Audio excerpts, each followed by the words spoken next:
Di sebuah sudut kota Malang, tepat di Jalan X, berdiri sebuah SPBU yang cukup ramai dikunjungi para pengguna jalan. Selain menyediakan bahan bakar, SPBU ini juga memiliki fasilitas toilet umum yang sering digunakan para pelancong dan pekerja sekitar. Namun, di balik keramahan staf dan kenyamanan fasilitasnya, ada satu rahasia kelam yang hanya diketahui sedikit orang, terutama Suryani, salah satu petugas kebersihan toilet umum tersebut. Suryani adalah wanita paruh baya berkulit sawo matang, dan rambut pendek yang selalu diikat rapi. Ia telah bekerja di SPBU ini sekitar 9 bulan, dan selama itu pula merasa ada sesuatu yang aneh terjadi di toilet umum itu. Awalnya, ia mengira masalah ini hanyalah hal biasa, yang bisa diselesaikan dengan pembersihan rutin. Namun, semakin lama bekerja, semakin ia menyadari ada sesuatu yang tidak wajar di sana. Setiap pagi, saat matahari baru mulai muncul dari cakrawala, Suryani sudah berada di toilet umum, mempersiapkan diri untuk tugas membersihkan tempat itu. Toilet umum SPBU Jalan X terletak di belakang bangunan utama, agak tersembunyi di antara pepohonan rindang yang meneduhkan area parkir. Dindingnya dicat putih bersih, dengan pintu kayu tua, yang terkadang berderit saat dibuka. Meskipun tampak biasa saja dari luar, toilet ini memiliki aura yang membuat beberapa orang enggan masuk, lebih dari sekadar kebutuhan mendesak. Pengunjung SPBU seringkali mengeluh tentang bau busuk yang menyengat dari toilet. Bau itu bukan bau kotoran manusia atau sampah, yang dibiarkan terlalu lama. Lebih dari itu, bau ini memiliki aroma yang sulit dideskripsikan, campuran antara amis darah, daging membusuk, dan sesuatu yang tak teridentifikasi, seperti aroma tanah kuburan yang basah. Beberapa orang bahkan mengatakan mereka merasa mual begitu melangkah masuk ke dalam toilet. Meski demikian, karena lokasi SPBU yang strategis, dan jarangnya toilet umum di sekitar wilayah tersebut, banyak orang tetap menggunakan fasilitas ini, walaupun harus menahan napas selama beberapa menit. Suryani sendiri sudah mencoba segala cara untuk menghilangkan bau itu. Ia menggunakan berbagai jenis pembersih lantai, disinfektan, pewangi ruangan, bahkan lilin aromaterapi. Setiap hari, ia membersihkan toilet dengan teliti, menyikat lantai, membersihkan dinding, dan menyemprotkan cairan pembersih ke seluruh sudut ruangan. Namun, betapapun keras usahanya, bau itu selalu kembali. Tidak peduli seberapa bersih toilet itu terlihat, bau busuk itu selalu hadir, seolah-olah berasal dari sumber yang tak terjangkau oleh sapu atau sikat. Suatu malam, ketika jam operasional SPBU sudah sepi, dan lampu-lampu di area parkir mulai redup, Suryani memutuskan melakukan pembersihan ekstra. Ia membawa ember besar berisi air panas, sikat lantai, dan sebotol pembersih berbahan kimia kuat yang dibeli secara khusus dari toko peralatan kebersihan. Saat itu, ia bertekad menyingkirkan bau busuk itu sekali untuk selamanya. Namun, semakin larut malam, suasana di toilet umum semakin mencekam. Lampu neon di langit-langit toilet berkedip-kedip, memberikan bayangan-bayangan aneh yang bergerak di dinding. Udara di dalam toilet terasa dingin, meskipun suhu di luar masih hangat. Suryani mulai merasakan firasat buruk, tapi ia mencoba mengabaikannya. Ia meyakinkan diri semua ini hanya imajinasinya, yang terlalu aktif akibat kelelahan bekerja seharian.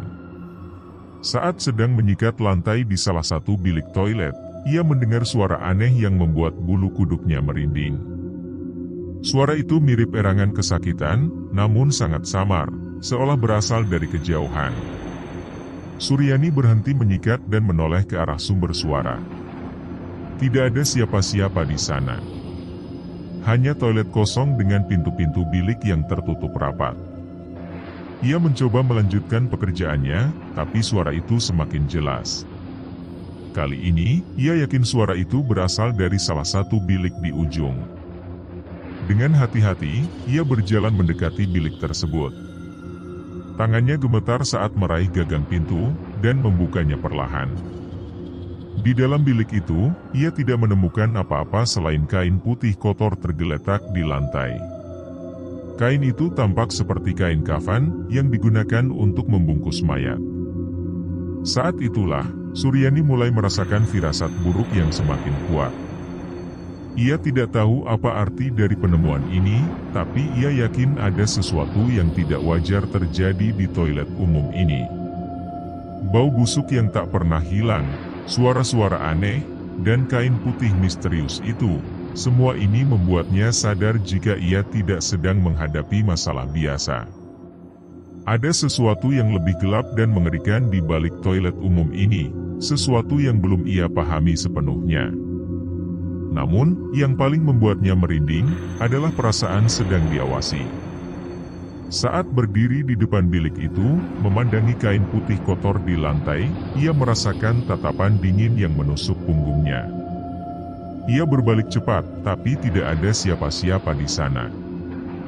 Hanya keheningan yang menyelimuti toilet umum, dan bau busuk yang semakin menyengat.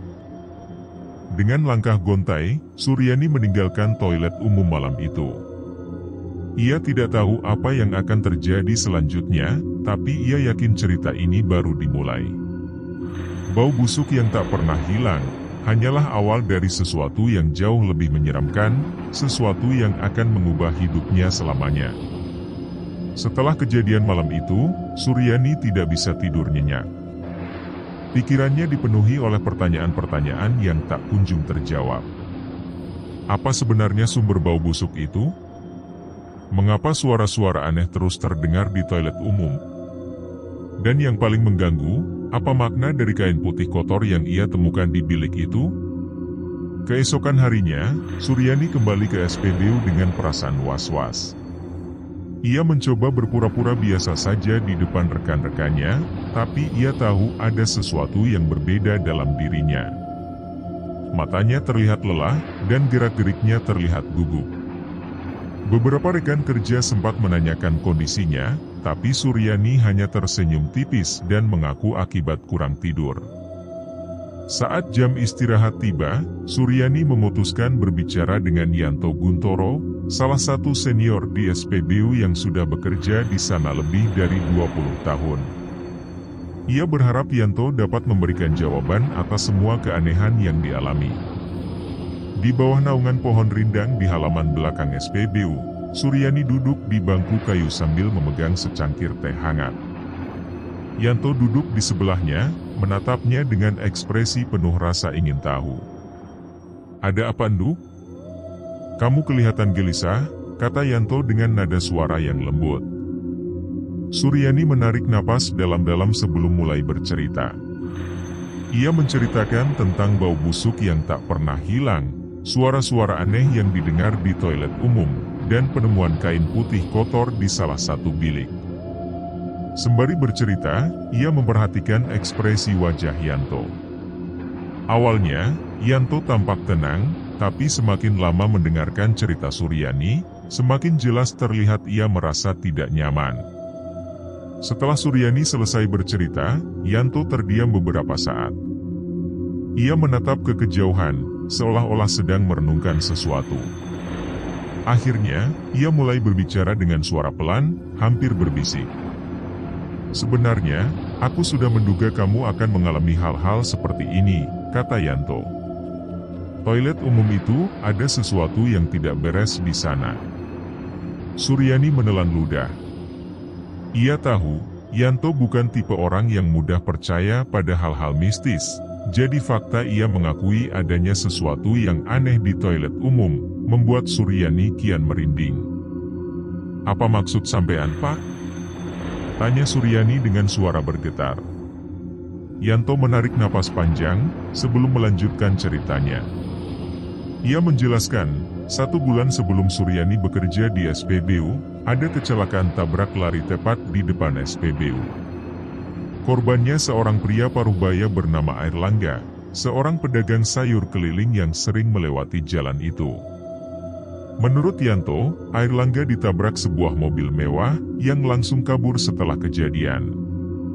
Warga sekitar, sempat membawa Airlangga ke lokasi teduh di dekat toilet umum untuk ditolong, tapi nyawanya tidak tertolong. Saat itu, kami semua panik. Kami tidak tahu harus berbuat apa.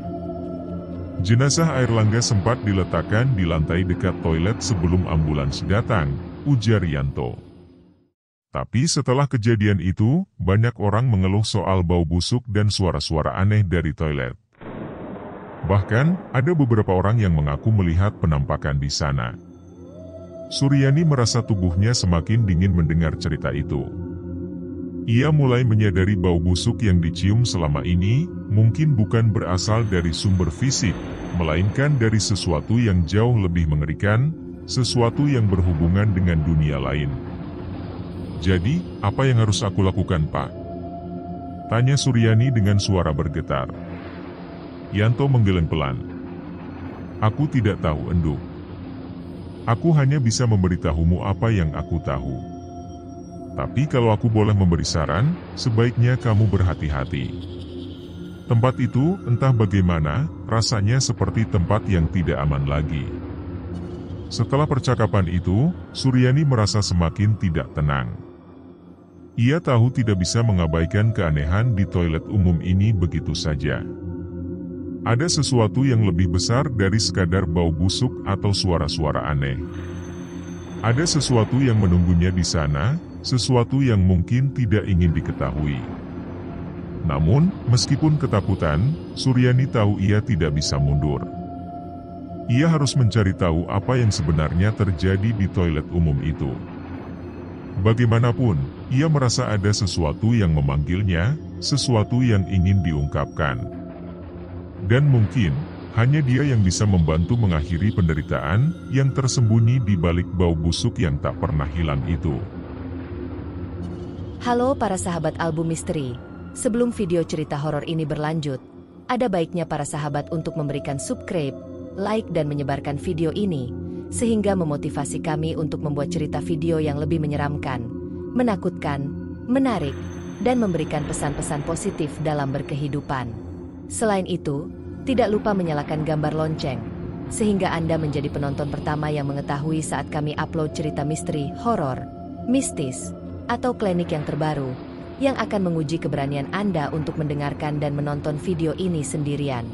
Dan, selamat menonton. Setelah percakapan dengan Yanto, Suryani tidak bisa lagi mengabaikan firasat buruk yang terus menghantui pikirannya. Setiap kali memikirkan toilet umum itu, tubuhnya seolah merinding tanpa alasan yang jelas. Bau busuk yang tak pernah hilang, suara-suara aneh yang terdengar di malam hari, dan kain putih kotor yang ditemukan di bilik toilet, semua kejadian itu mulai membentuk pola yang menyeramkan. Namun, cerita tentang kecelakaan tabrak lari yang disampaikan Yanto memberikan sedikit cahaya di tengah kegelapan misteri ini. Suryani tahu ia harus mencari tahu lebih banyak tentang korban kecelakaan tersebut jika ia ingin memahami apa yang sebenarnya terjadi di toilet umum. Esok harinya, setelah selesai membersihkan toilet pagi-pagi sekali, Suryani memutuskan berbicara dengan beberapa warga sekitar SPBU. Ia berharap mendapatkan informasi tambahan tentang insiden kecelakaan yang terjadi beberapa bulan silam. Dengan langkah gontai, ia berjalan menuju warung kopi kecil di seberang jalan, tempat para pekerja sering berkumpul minum kopi sambil bercerita. Di dalam warung itu, suasana cukup ramai. Beberapa pria duduk di meja kayu panjang, menikmati secangkir kopi hitam dan gorengan. Suryani memesan segelas teh manis hangat, lalu mendekati salah satu meja yang tampak paling ramai. Di situ, ada Jono Prawiro, seorang sopir truk yang sering melintas di jalan depan SPBU, Siti Gunarsi, pemilik warung kelontong kecil di sebelah SPBU, dan Andi Karyono, seorang montir motor yang bekerja di bengkel tak jauh dari sana. Suryani menyapa mereka dengan senyum ramah, lalu mulai bertanya tentang kecelakaan tabrak lari yang terjadi beberapa bulan silam. Awalnya, mereka tampak enggan membahas topik tersebut, tapi setelah Suryani menjelaskan hanya ingin mencari jawaban atas fenomena aneh di toilet umum SPBU, mereka akhirnya bersedia berbagi cerita. Jono menjadi orang pertama yang angkat bicara. Ia menyesap kopinya pelan sebelum mulai bercerita. Korban kecelakaan itu namanya Airlangga, katanya dengan nada suara yang datar. Dia pedagang sayur keliling. Setiap pagi, selalu lewat di jalan ini sambil membawa gerobak kecilnya. Orangnya baik, ramah, tapi nasibnya tragis. Menurut Jono, kecelakaan itu terjadi pada malam hari, sekitar pukul 10. Saat itu, jalan depan SPBU relatif sepi, karena sudah lewat jam sibuk. Airlangga sedang mendorong gerobaknya pulang, setelah seharian berjualan di pasar. Tiba-tiba, sebuah mobil mewah warna hitam melaju kencang dari arah belakang. Mobil itu tidak menyalakan lampu utama, sehingga hampir tidak terlihat di kegelapan malam. Suara mesin mobil itu sangat keras, seperti orang ngebut, kata Jono. Aku sempat melihatnya dari kejauhan, tapi aku tidak sempat berteriak memperingatkan Airlangga. Sebelum aku bereaksi, mobil itu sudah menabraknya. Siti yang juga hadir saat kejadian, melanjutkan cerita Jono. Aku sedang menutup warung waktu itu, katanya dengan suara bergetar. Tiba-tiba, aku mendengar suara benturan keras. Aku langsung keluar dan melihat Airlangga tergeletak di jalan, bersimbah darah. Gerobaknya hancur, dan sayur dagangannya berserakan di mana-mana. Siti menuturkan, langsung berteriak meminta tolong kepada warga sekitar. Beberapa orang yang mendengar teriakannya, segera keluar rumah dan berlari ke lokasi kejadian. Namun, saat mereka sampai di sana, mobil hitam yang menabrak Airlangga sudah kabur tanpa jejak. Andi yang juga ikut membantu korban malam itu, mengatakan, kondisi Airlangga sangat parah. Kepalanya terbentur aspal, dan darahnya keluar banyak sekali, katanya dengan ekspresi muram. Warga mencoba menolongnya, tapi nyawanya tidak tertolong. Kami membawanya ke dekat toilet umum SPBU, karena kami tidak tahu harus membawanya kemana. Ambulans baru datang 1 jam kemudian. Cerita tentang penanganan jenazah Airlangga menjadi bagian yang paling mengganggu Suryani. Menurut Siti, keluarga Airlangga tinggal di desa kecil di pinggiran Turen. Mereka hidup dalam kemiskinan dan tidak memiliki cukup uang untuk membiayai pemakaman yang layak.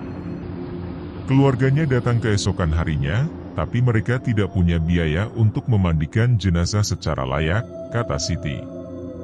Akhirnya, jenazah Airlangga langsung dimakamkan begitu saja, tanpa ritual pemakaman yang lengkap. Jono menambahkan, salah satu ritual penting dalam pemakaman Islam adalah melepas 3 tali pengikat kain kafan pembungkus mayat sebelum dikubur. Mungkin, akibat keterbatasan waktu dan biaya, maka 3 pengikat kain kafan Airlangga itu lupa dilepas. Konon, kalau kain kafan tidak dilepas, arwahnya akan menjadi pocong yang gentayangan, katanya dengan nada suara yang rendah. Suryani merasa bulu kuduknya merinding mendengar cerita itu.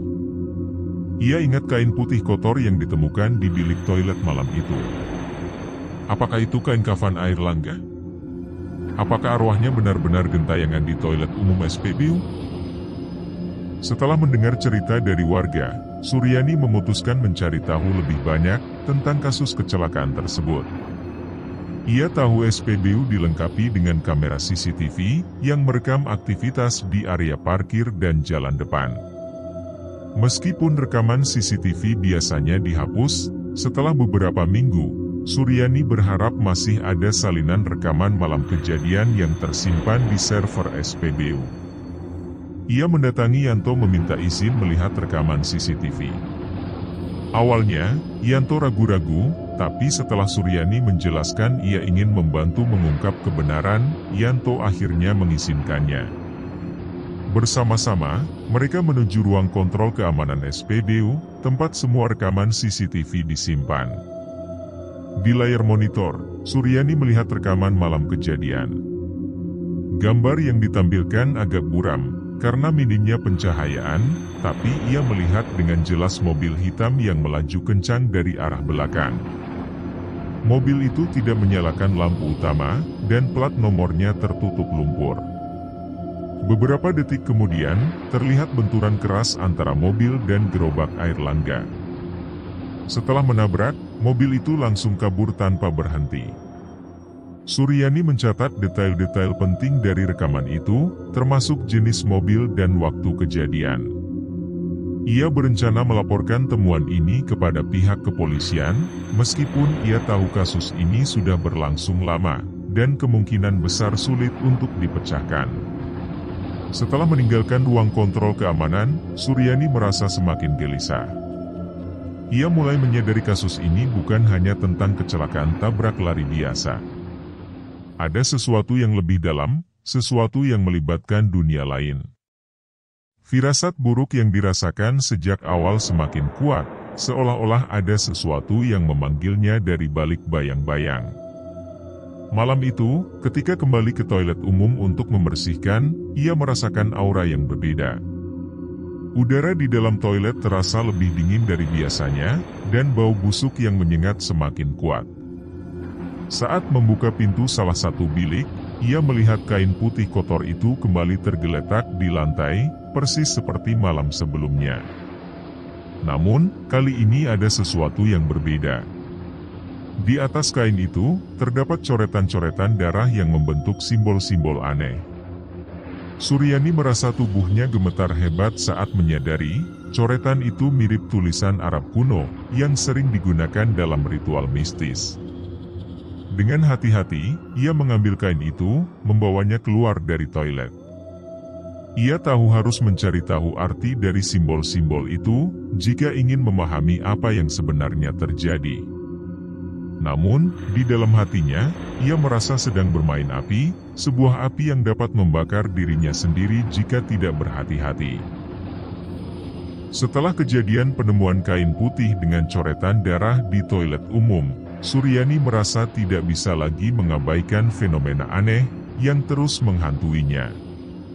Setiap kali memikirkan simbol-simbol misterius itu, tubuhnya seolah gemetar tanpa alasan yang jelas.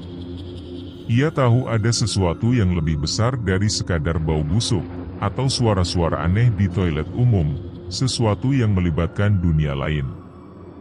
Namun, meskipun ketakutan, Suryani juga merasa ada dorongan kuat dalam dirinya untuk mencari jawaban. Ia tidak bisa meninggalkan kasus ini begitu saja. Ada sesuatu yang memanggilnya, sesuatu yang ingin diungkapkan. Dan mungkin, hanya dia yang bisa membantu mengakhiri penderitaan yang tersembunyi di balik bau busuk yang tak pernah hilang itu. Malam berikutnya, setelah jam operasional SPBU sepi, Suryani kembali ke toilet umum dengan perasaan was-was. Ia membawa ember besar berisi air panas, sikat lantai, dan sebotol pembersih berbahan kimia kuat. Namun, kali ini juga membawa senter besar, dan handphonenya siap merekam apapun yang terjadi jika ia menemukan sesuatu yang mencurigakan. Saat memasuki toilet umum, suasana terasa lebih dingin dari biasanya. Lampu neon di langit-langit berkedip-kedip, memberikan bayangan-bayangan aneh yang bergerak di dinding. Udara di dalam toilet terasa lembab, seolah-olah ada embun yang menetes dari langit-langit. Bau busuk yang menyengat semakin kuat, membuat Suryani hampir muntah saat mulai membersihkan lantai. Ia mencoba fokus pada pekerjaannya, tapi pikirannya terus melayang ke kain putih dengan coretan darah yang ditemukan malam sebelumnya. Apa arti dari simbol-simbol itu? Mengapa kain itu selalu kembali ke bilik toilet, meskipun ia sudah membuangnya? Tiba-tiba, lampu neon di langit-langit mati mendadak. Toilet umum langsung menjadi gelap gulita. Hanya cahaya bulan yang masuk melalui celah-celah jendela kecil, yang memberikan sedikit penerangan. Suryani buru-buru mengeluarkan senter dari sakunya dan menyalakannya. Cahaya senter menyapu ruangan, menyorot dinding-dinding yang tampak lebih kotor dari biasanya. Saat ia berdiri di tengah toilet, ia mendengar suara aneh yang membuat bulu kuduknya merinding. Suara mirip erangan kesakitan, namun sangat samar, seolah berasal dari kejauhan. Suryani berhenti membersihkan dan menoleh ke arah sumber suara. Tidak ada siapa-siapa di sana. hanya toilet kosong dengan pintu-pintu bilik yang tertutup rapat. Ia mencoba melanjutkan pekerjaannya, tapi suara itu semakin jelas. Kali ini, ia yakin suara itu berasal dari salah satu bilik di ujung. Dengan hati-hati, ia berjalan mendekati bilik tersebut. Tangannya gemetar saat meraih gagang pintu dan membukanya perlahan. Di dalam bilik itu, ia tidak menemukan apa-apa selain kain putih kotor yang tergeletak di lantai. Kain itu sama persis dengan yang ditemukan malam sebelumnya, lengkap dengan coretan darah yang membentuk simbol-simbol aneh. Namun, kali ini ada sesuatu yang berbeda. Di atas kain itu, terdapat jejak-jejak basah yang tampak, seperti bekas telapak tangan manusia, tetapi ukurannya jauh lebih besar dari ukuran normal. Suryani merasa tubuhnya semakin dingin. Ia mundur beberapa langkah, tapi saat itulah ia merasakan hembusan angin dingin yang menusuk tulang. Tiba-tiba, pintu bilik tertutup sendiri dengan keras, membuatnya terlonjak kaget. Ia berbalik cepat, tapi tidak ada siapa-siapa di sana. Namun, di balik pintu, ia melihat sesosok pocong dengan wajah pucat dan mata kosong, menatapnya lekat-lekat. Pocong itu berdiri tegak, dengan kain putih yang menutupi seluruh tubuhnya. Kakinya terlihat terikat kain yang sama, seolah-olah ia tidak bisa melangkah. Suryani panik dan berlari keluar toilet, meninggalkan ember dan sapunya. Napasnya tersengal-sengal saat sampai di halaman belakang SPBU. Ia mencoba menenangkan diri, tapi firasat buruk yang dirasakan semakin kuat. Ia tahu penampakan itu bukan halusinasi. Itu adalah nyata. Setelah kejadian penampakan itu, Suryani tidak bisa tidur nyenyak. Malam-malam berikutnya, ia mulai mengalami mimpi-mimpi buruk yang terus menghantuinya. Dalam mimpinya, ia melihat sosok pocong yang sama berdiri di depannya, sambil menunjuk ke arah toilet umum. Suara berbisik terdengar samar-samar, "Bantu aku! Bantu aku!" Setiap kali terbangun dari mimpi itu, tubuhnya berkeringat dingin, dan jantungnya berdebar kencang.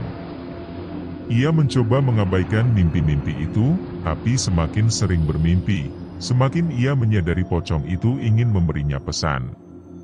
Suatu malam, setelah mimpi yang terasa sangat nyata, Suryani memutuskan mencari tahu lebih lanjut tentang korban kecelakaan tabrak lari tersebut. Ia tahu harus menemukan cara untuk membantu arwah Airlangga agar bisa tenang. Esok harinya, setelah selesai bekerja, Suryani memutuskan mengunjungi keluarga Airlangga di desa kecil di pinggiran Turen. Ia berharap mereka dapat memberikan informasi tambahan tentang insiden kecelakaan dan ritual pemakaman yang tidak sempurna. Perjalanan menuju desa itu cukup jauh. Suryani harus menggunakan angkutan umum karena ia tidak memiliki kendaraan pribadi. Saat tiba di desa, suasana terasa sangat berbeda dari kota. Udara di sana lebih segar, rumah-rumah penduduk tampak sederhana, dengan halaman yang luas dan penuh tanaman. Suryani bertanya kepada beberapa warga tentang lokasi rumah keluarga Airlangga. Setelah mendapatkan petunjuk, ia akhirnya tiba di sebuah rumah kecil yang tampak reot. Di depan rumah, seorang wanita paruh baya sedang duduk di kursi kayu, mengikat tebaran daun pisang, untuk dijual ke pasar esok harinya. Wanita itu adalah Sriyati, istri Airlangga. Suryani menyapa Sriyati dengan sopan, lalu menjelaskan maksud kedatangannya. Awalnya, Sriyati tampak enggan membahas topik tersebut, tapi setelah Suryani menjelaskan ingin membantu mengungkap kebenaran, Sriyati akhirnya bersedia berbicara. "Kami hidup dalam kemiskinan," kata Sriyati dengan suara bergetar. "Saat suamiku meninggal, kami tidak punya cukup uang untuk memandikan jenazahnya secara layak. Kami hanya bisa membungkusnya dengan kain kafan sumbangan tetangga." Sriyati menambahkan ritual pemakaman, yang seharusnya dilakukan tidak bisa diselesaikan, karena keterbatasan waktu dan biaya. "Kami sampai lupa melepas 3 tali pengikat kain kafan dari tubuhnya sebelum dimakamkan," katanya dengan nada suara yang rendah. Konon, kalau 3 tali kain kafan tidak dilepas, arwahnya akan menjadi pocong yang gentayangan. Suryani merasa bulu kuduknya merinding mendengar cerita itu. Ia ingat kain putih kotor yang ditemukan di bilik toilet malam itu. Apakah itu kain kafan Airlangga? Apakah arwahnya benar-benar gentayangan di toilet umum SPBU? Setelah meninggalkan rumah Sriati, Suryani merasa semakin yakin harus melakukan sesuatu untuk membantu arwah Airlangga. Ia tahu tidak bisa melakukannya sendiri. Ia membutuhkan bantuan seseorang yang lebih ahli dalam hal-hal mistis. Karena itu, ia memutuskan mendatangi Mbah Sastro, seorang paranormal terkenal di Malang Selatan. Mbah Sastro tinggal di sebuah rumah tua di pinggiran kota, dikelilingi pepohonan rindang yang menambah aura mistis di sekitarnya. Saat Suryani tiba di sana, ia disambut seorang pria tua dengan rambut putih panjang dan mata yang tajam. Suryani menjelaskan semua kejadian yang dialami di toilet umum SPBU, termasuk penampakan pocong, dan mimpi-mimpi buruk yang terus menghantuinya.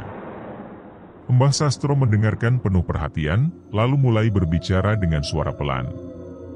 "Apa yang kamu alami adalah panggilan dari dunia lain," kata Mbah Sastro. "Arwah Airlangga ingin kamu membantunya menyelesaikan urusannya di dunia ini. Dia tidak bisa tenang, karena ritual pemakamannya tidak sempurna." Mbah Sastro menjelaskan, untuk membantu arwah Airlangga, Suryani harus melakukan ritual pembebasan. Ritual ini melibatkan pembakaran dupa, pembacaan doa-doa, dan pelepasan tali kain kafan secara simbolis. Namun, ritual ini harus dilakukan di tempat di mana arwah Airlangga gentayangan, yaitu di toilet umum SPBU. Suryani merasa ragu-ragu, tapi ia tahu tidak punya pilihan lain. Ia harus membantu arwah Airlangga agar bisa tenang.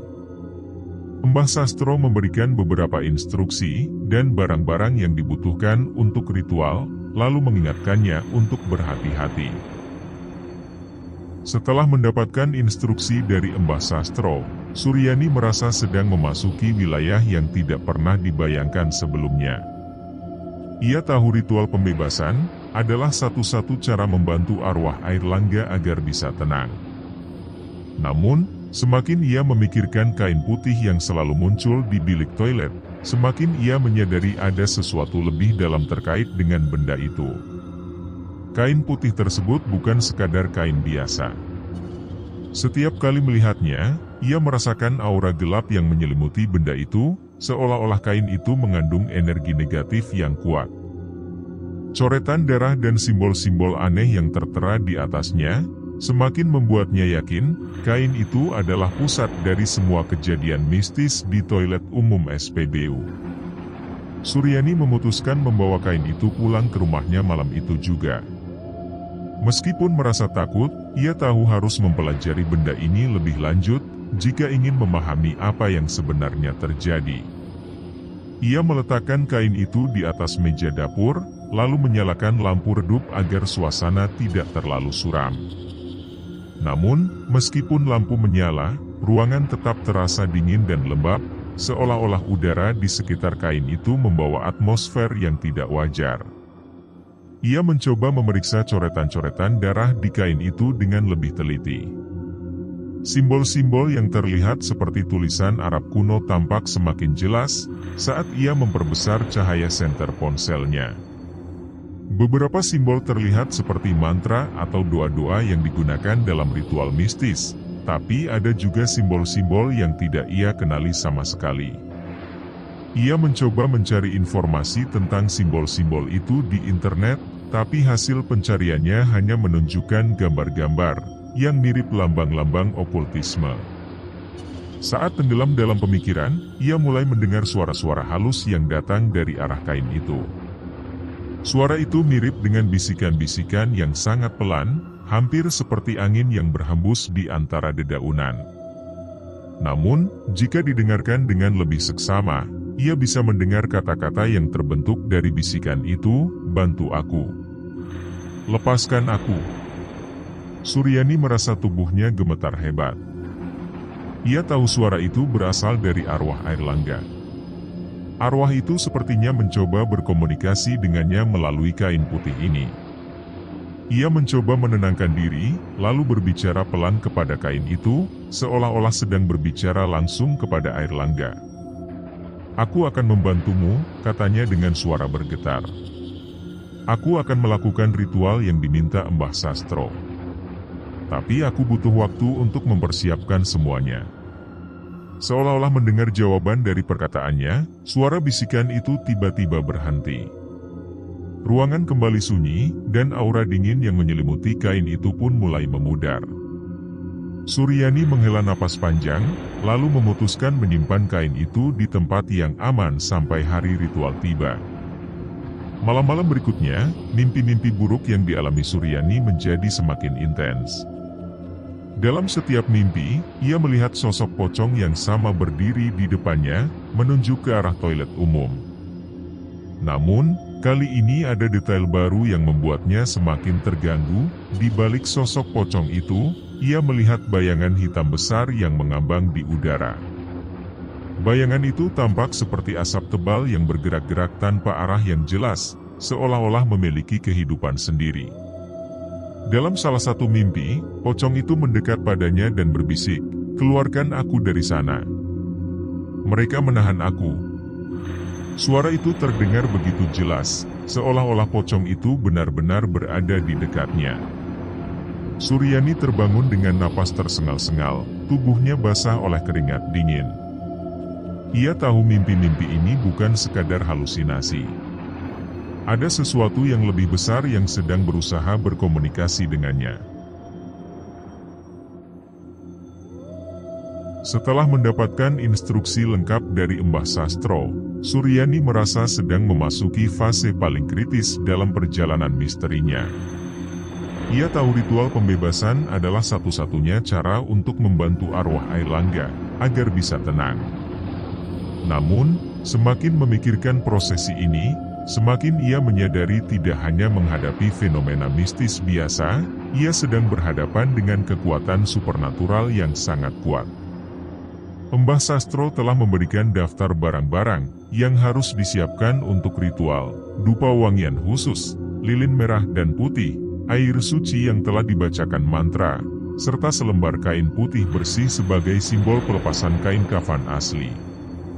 Selain itu, Suryani juga harus membawa kitab doa-doa agama Islam tentang merawat jenazah yang akan dibacakan selama ritual berlangsung. Semua barang ini harus disiapkan dengan hati-hati, karena kesalahan kecil pun mampu membuat ritual gagal, atau bahkan membahayakan jiwa mereka yang terlibat. Namun, yang paling menakutkan bagi Suryani adalah lokasi ritual itu sendiri, toilet umum SPBU Jalan X. Tempat yang sudah menjadi sumber ketakutan, dan sekarang ia harus kembali ke sana di tengah malam, untuk melakukan ritual yang penuh risiko. Ia tahu atmosfer di toilet saat ritual itu, akan jauh lebih mencekam daripada biasanya. Karena itu, Suryani meminta bantuan beberapa orang untuk membantu ritual tersebut. Pertama-tama, ia menghubungi Sriyati, istri Airlangga, yang setuju ikut serta meskipun dengan rasa takut yang jelas terlihat di wajahnya. Selain itu, juga mengajak Andi, montir motor yang sering berkumpul di warung kopi dekat SPBU, karena diyakini Andi memiliki keberanian untuk menghadapi situasi seperti ini. Terakhir, ia meminta Mbah Sastro untuk hadir secara langsung, meskipun paranormal tua itu sempat ragu-ragu karena usianya yang sudah lanjut.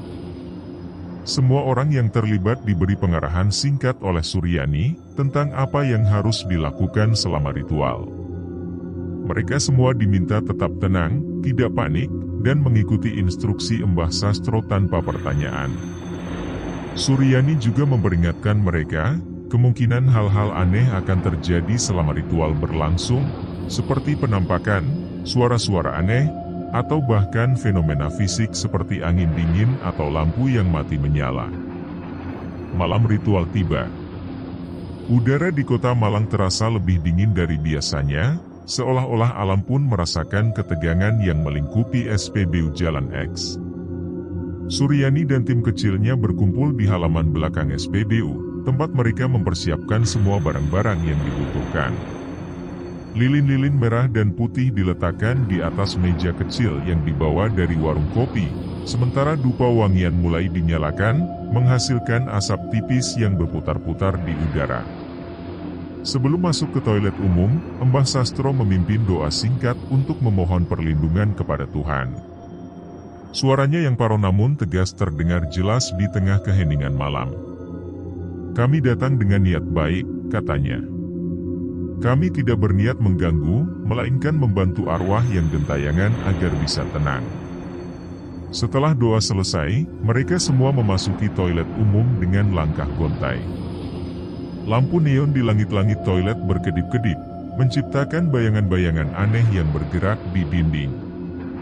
Bau busuk yang menyengat semakin kuat, membuat beberapa orang menutup hidung mereka dengan sapu tangan. Udara di dalam toilet terasa lembab dan dingin, seolah-olah ada embun yang menetes dari langit-langit. Mbah Sastro memerintahkan semua orang membentuk lingkaran di tengah ruangan. Di tengah lingkaran, ia meletakkan meja kecil yang berisi lilin-lilin, dupa, dan kitab doa. Kain putih bersih yang akan digunakan sebagai simbol pelepasan kain kafan diletakkan di atas meja, siap untuk digunakan saat ritual mencapai puncaknya. "Ingatlah," kata Mbah Sastro dengan suara pelan namun tegas, "jangan bicara kecuali aku meminta kalian untuk melakukannya.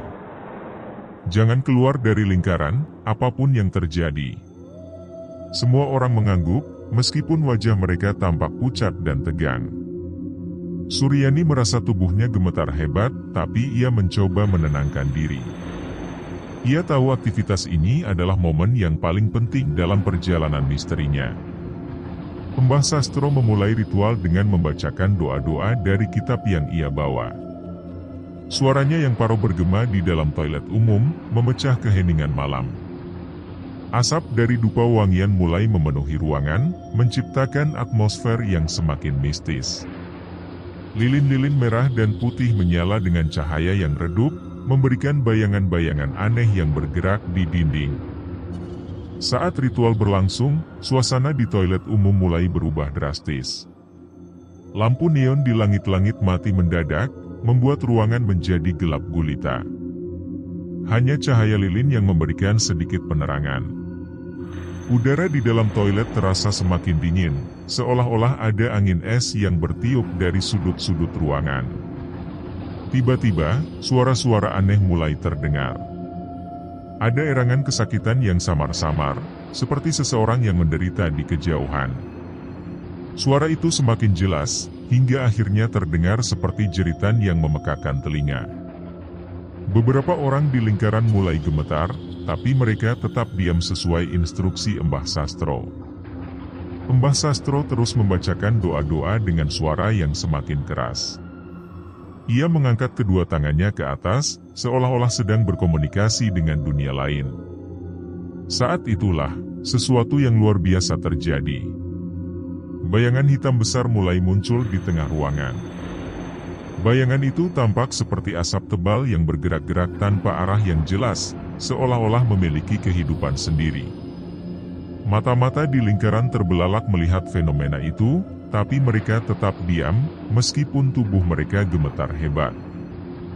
"Arwah Airlangga," kata Mbah Sastro dengan suara yang tegas. "Kami datang untuk membantu kamu. Kami ingin melepaskanmu dari penderitaanmu." Bayangan hitam itu bergerak lebih cepat, seolah-olah merespons perkataan Mbah Sastro. Tiba-tiba, suara bisikan terdengar di seluruh ruangan. Suara itu mirip dengan suara pocong yang Suryani dengar dalam mimpi-mimpinya. "Bantu aku. Lepaskan aku."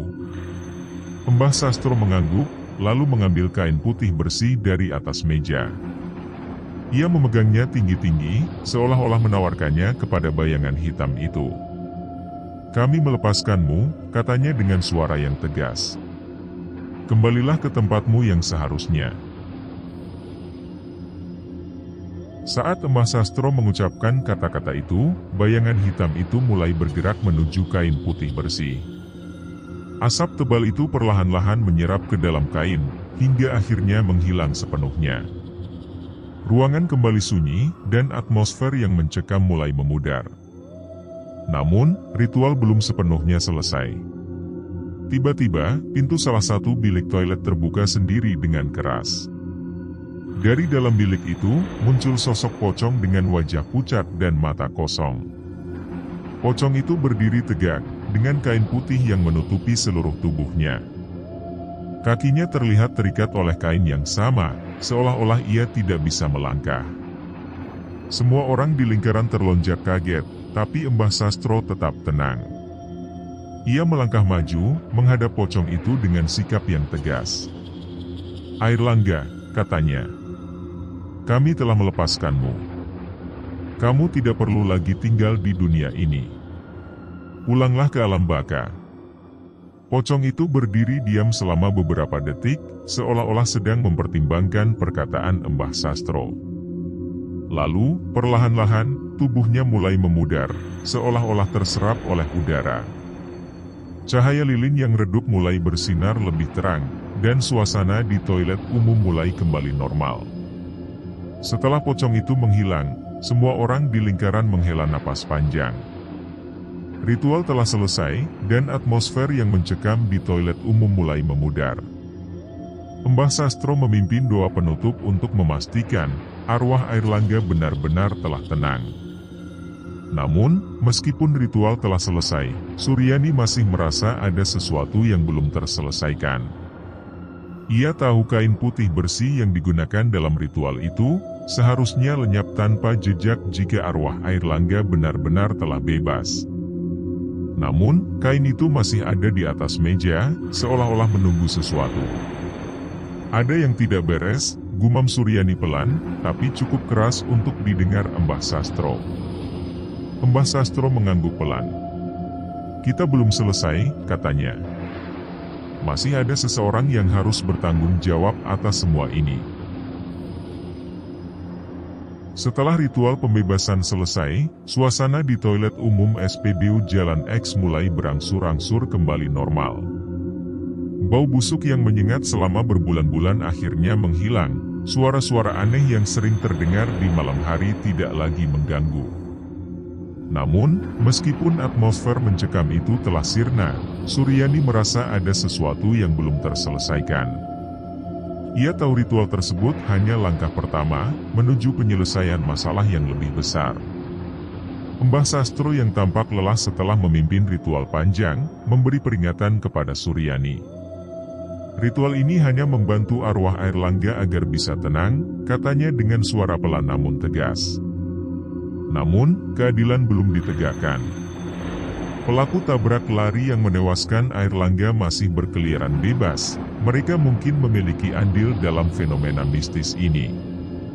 Suryani mengangguk, meskipun hatinya dipenuhi rasa was-was.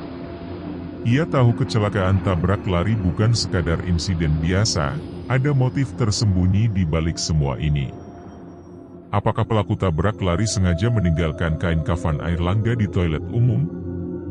Ataukah ada pihak lain yang memanfaatkan tragedi ini untuk tujuan tertentu? "Kita harus mencari tahu siapa pelaku tabrak lari itu," kata Suryani dengan nada suara yang tegas.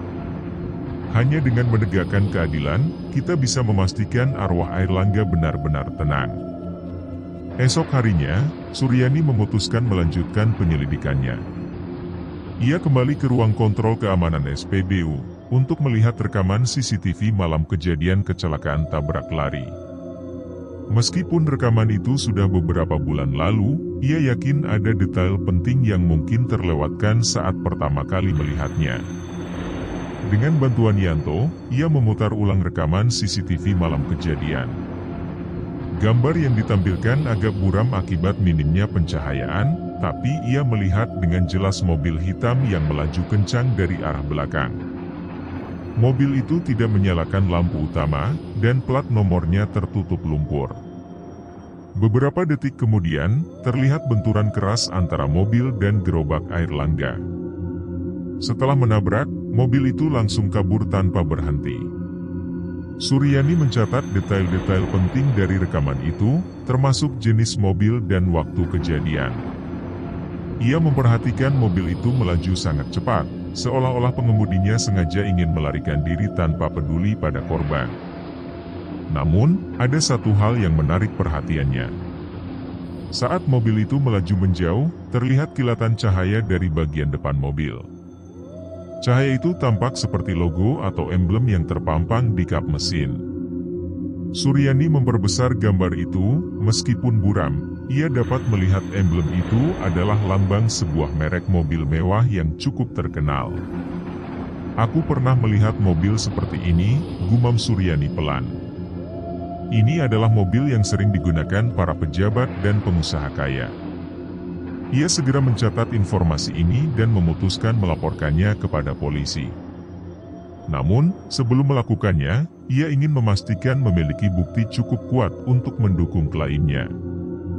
Suryani mulai mencari informasi tambahan tentang kasus kecelakaan itu. Ia mendatangi kantor polisi setempat, bertemu dengan seorang penyidik Kapten Polisi Budi Sudarsono.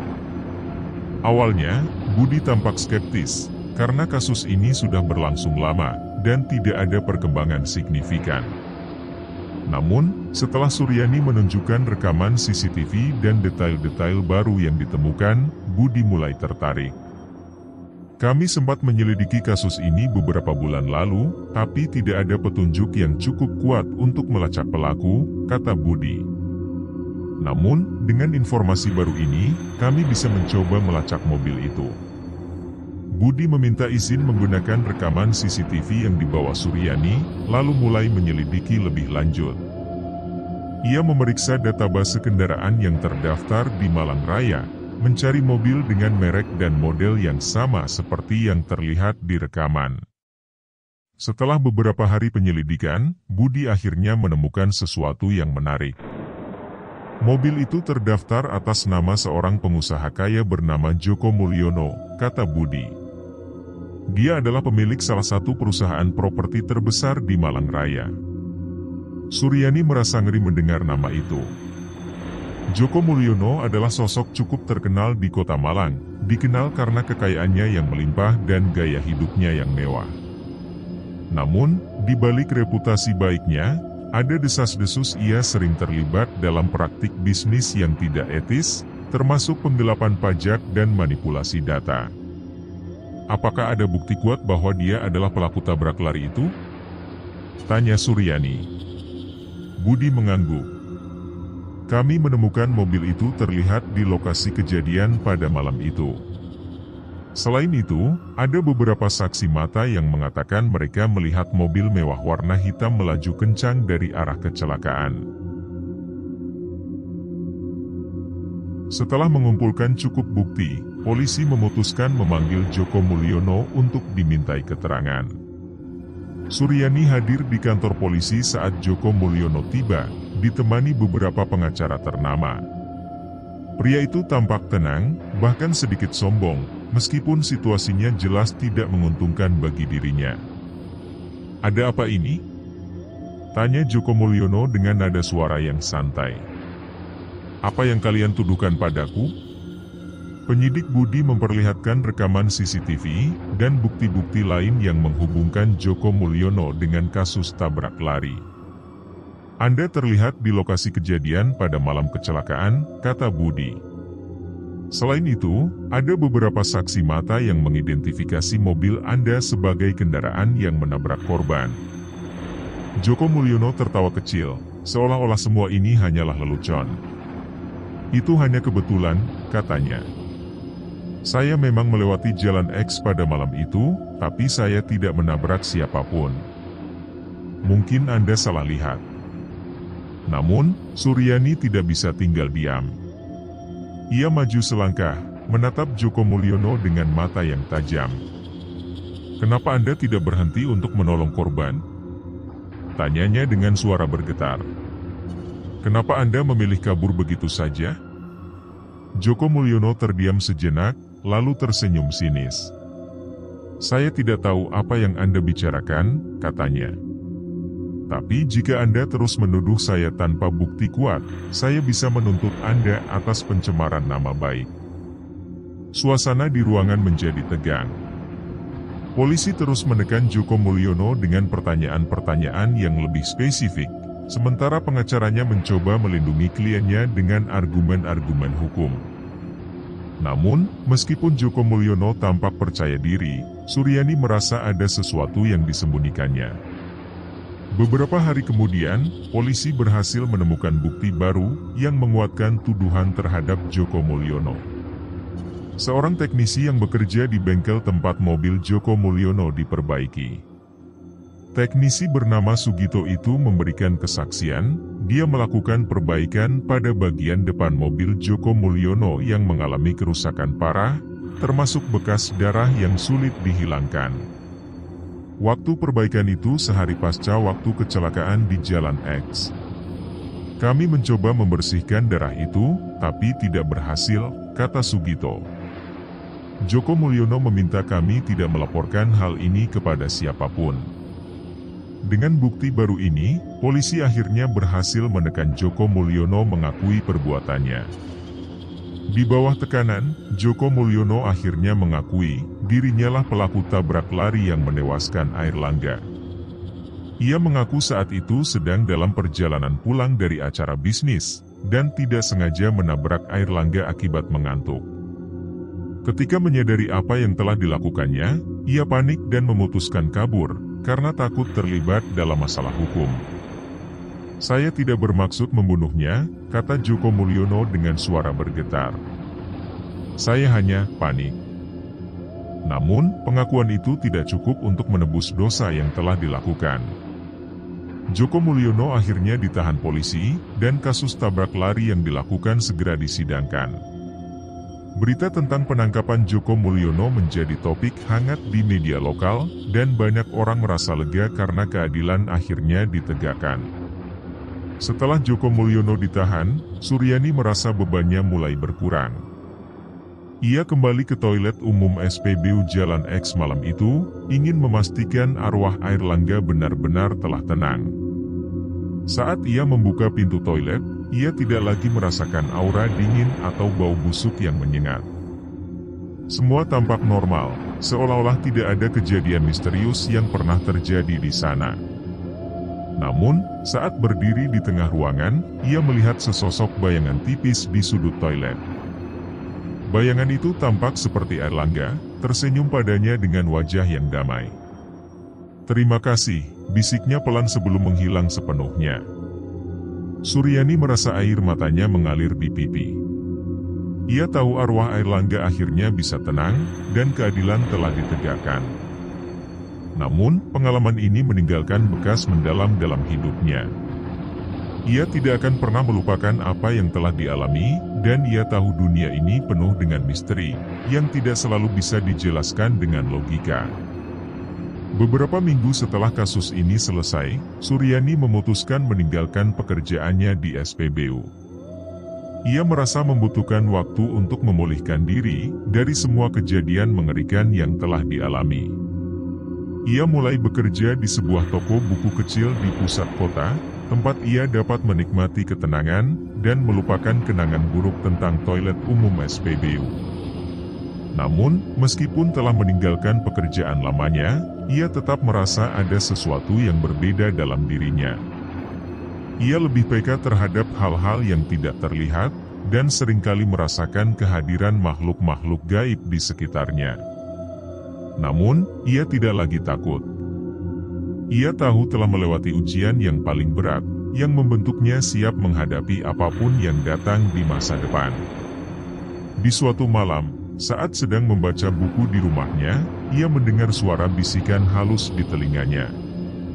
"Terima kasih," kata suara itu pelan.